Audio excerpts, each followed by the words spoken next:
ครับสวัสดีครับFC หวยลาวพัฒนาคุยกันลังหวยลาวออกเหมือนนี้เลขออกเก่าก็มาตามเป่าอีกคือเก่าเลขตัวที่ขีดขากับเลขแต้มซีนี่บ่ออกเลขเก่าก็มาเลขเก่านี่มันก็มาในตามเป่านี่คือวงกลมไว้ลักนี่มันก็คือลักเก่าลักเก่ามันมีสิทธิ์ออกได้ก็คือเก่ากับ989394ที่นี่9394มันก็ถือว่าบ่นี่ซื้อตัว93ถือว่าขีดถิ่มแล้ว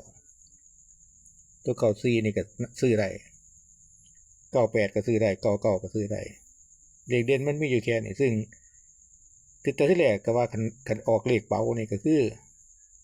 99ขีดวงไว้นี่เห็นบ่เหลือวงไว้น้อยหนึ่งเพราะว่าคิดว่าเลขมันสิบ่ออก99ก็ได้ยาน FC เสียเงินเพิ่ม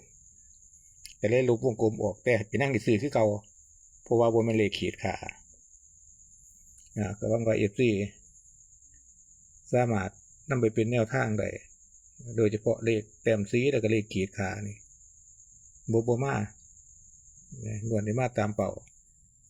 เลขขีดขาน้อยๆซ้ำนี่ก็บ่มาคือกันมาเลขที่บ่ได้ขีดขาแล้วก็มาเลขเด่นผมลักเด่นFC คงสิสูงดีเนาะ